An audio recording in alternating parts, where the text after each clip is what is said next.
ด่วนรับมือคืนนี้พรุ่งนี้8จังหวัดพื้นที่เสี่ยงสูงสีแดงพายุลูกเห็บถล่ม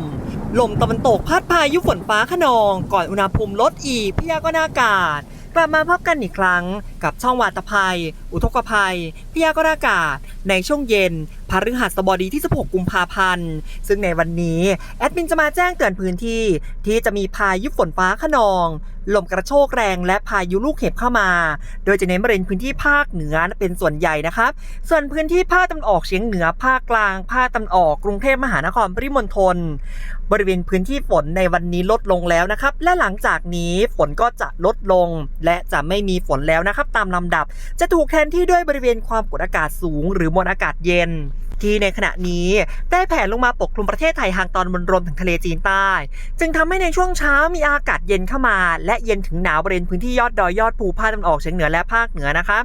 ส่วนพื้นที่ภาคกลางภาคตะวันออกกรุงเทพมหานครปริมณฑลรวมถึงบริเวณพื้นที่ภาคใต้ทางตอนบนในบางพื้นที่ภาคอีสานฝั่งตะวันออกก็จะมีอากาศเย็นเข้ามานะครับในช่วงนี้ในตอนเช้าส่วนในตอนกลางวันก็จะมีอากาศร้อนขึ้นมาบ้างนะครับในช่วงนี้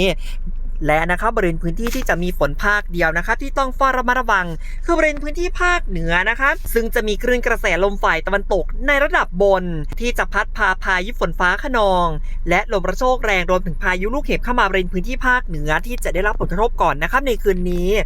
ซึ่งนะครับพื้นที่ที่จะได้รับผลกระทบมีพายุฝนฟ้าคะนองลมกระโชกแรง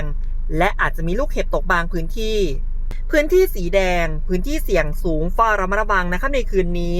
คือบริเวณจังหวัดแม่ฮ่องสอนเชียงใหม่เชียงรายลำพูนลำปางพะเยาตากและสุโขทัยนะครับซึ่งก็มีพายุลูกเห็บตกลงมาตามที่คาดการเอาไว้นะครับภาพข่าวเหตุการณ์แรกที่เช้ามืดของวันนี้16กุมภาพันธ์2566ได้เกิดน้ำท่วมฉับพลันน้ำป่าไหลหลากในบริเวณพื้นที่น้ำตกแม่กลางอุทยานแห่งชาติดอยอินทนนท์อำเภอจอมทองจังหวัดเชียงใหม่หลังจากเกิดฝนตกหนักในพื้นที่ขอบคุณภาพและข้อมูลข่าวจากเพจข่าวด่วนจอมทองรักคุณส่วนภาพข่าวเหตุการณ์ต่อไปชาวสวนมะม่วงดอยหล่อน้ำตานองหลังโดนพายุฝนฟ้าคะนองพายุลูกเห็บถล่มเมื่อช่วงเย็นของเมื่อวานนี้15กุมภาพันธ์2566จากสวนมะม่วงกลายเป็นทุ่งดอกมะม่วงที่หล่นเต็มพื้นเรียราดนะครับทำเอาเกษตรกรหวั่นในเรื่องของผลผลิตตกต่ำในปีนี้ที่กำลังจะออกมานะครับแถมยังต้องลุ้นกับราคาขอวอนหน่วยงานที่เกี่ยวข้องช่วยเหลือกันด้วยนะครับขอบคุณภาพและข้อมูลข่าวจากเพจที่นี่ดอยหล่อส่วนภาพข่าวเหตุการณ์ต่อไปเป็นภาพพายุลูกเห็บที่เกิดขึ้นนะครับในวันนี้16กุมภาพันธ์2566ได้เกิดพายุฝนฟ้าคะนองลมกระโชกแรงและพายุลูกเห็บถล่มที่บริเวณอำเภอฝางจังหวัดเชียงใหม่ข่าวโพลนราวกับหิมะอย่างที่พ่อแม่พี่น้องประชาชนทุกท่านได้พบเห็นกันในขณะนี้ขอบคุณภาพและข้อมูลข่าวจากเพจข่าวด่วนจอมทองรักคุณส่วนภาพข่าวเหตุการณ์ต่อไปเป็นพายุลูกเห็บเช่นกันนะครับที่บริเวณพื้นที่หมู่ที่9ตำบลมอนปิ่นอำเภอฝางจังหวัดเชียงใหม่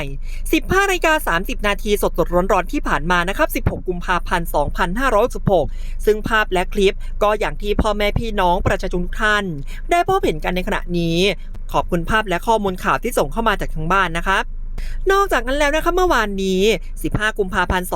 2566ได้เกิดพายุฝนฟ้าคะนองลมกระโชกแรงที่บริเวณพื้นที่สำนักสงฆ์บวกบงอำเภอดอยหล่อจังหวัดเชียงใหม่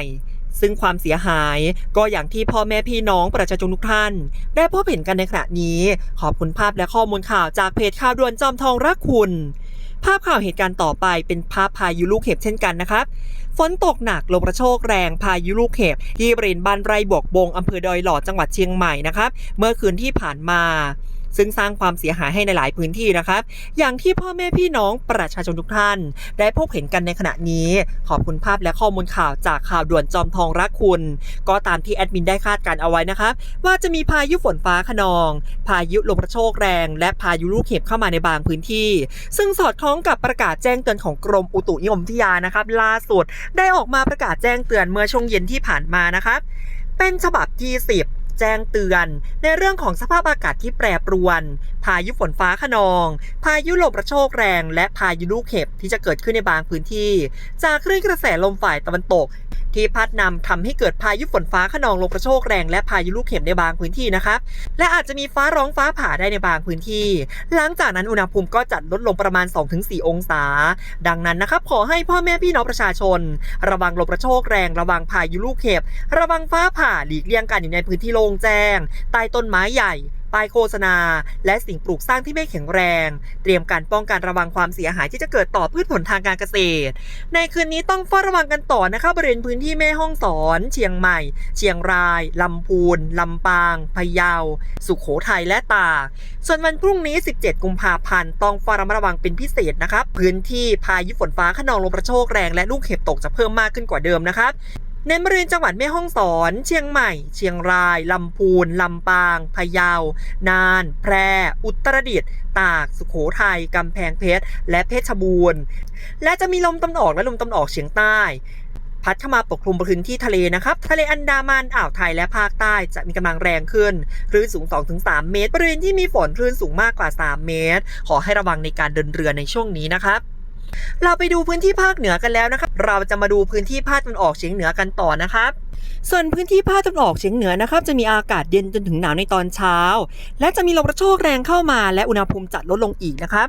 อุณหภูมิจะลดลงอีกในวันพรุ่งนี้ประมาณ 1-2 องศาอุณหภูมิต่ำสุด 13-20 องศาและสูงสุด 28-32 องศาบริเวณยอดภูจะมีอากาศเย็นถึงหนาวอุณหภูมิต่ำสุด 10-15 องศาจากลมตะวันออกเฉียงเหนือความเร็ว 15-35 กิโลเมตรต่อชั่วโมงภาคกลางจะมีอากาศเย็นในตอนเช้ากับจะมีฝนเข้ามาเล็กน้อยบางพื้นที่ 20% นะครับเก็บตกบริเวณนครปฐมกาญจนบุรีและราชบุรีอุณหภูมิจะลดลงอีกประมาณ 1-2 องศาต่ำสุด 21-23 องศาและสูงสุด 28-31 องศาลมตะวันออกความเร็ว 10-25 กิโลเมตรต่อชั่วโมงภาคตะวันออก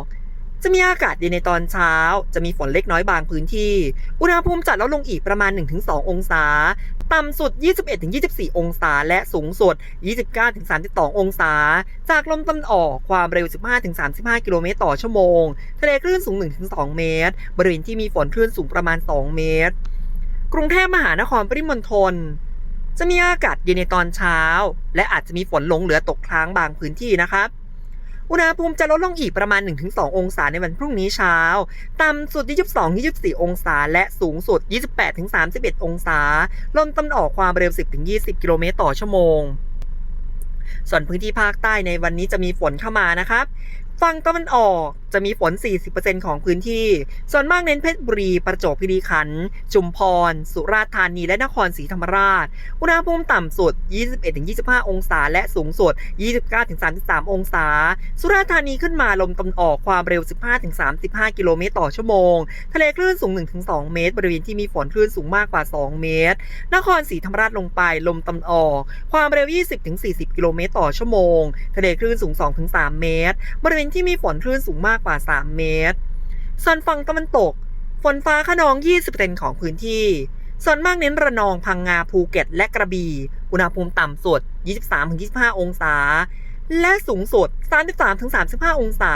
ลมตะวันออกความเร็ว 15-35 กิโลเมตรต่อชั่วโมงทะเลคลื่นสูง 1-2 เมตรบริเวณที่มีฝนคลื่นสูงประมาณ 2 เมตรเป็นเช่นไรกันบ้างครับในแต่ละพื้นที่ของพ่อแม่พี่น้องประชาชนทุกท่านพื้นที่ไหนในระลอกนี้ที่ได้รับผลกระทบจากพายุฝนฟ้าคะนองลมกระโชกแรงและลูกเห็บตกกันบ้างหรือพื้นที่ไหนที่ไม่มีฝนเลยมีแค่ลมหนาวลงมาในช่วงนี้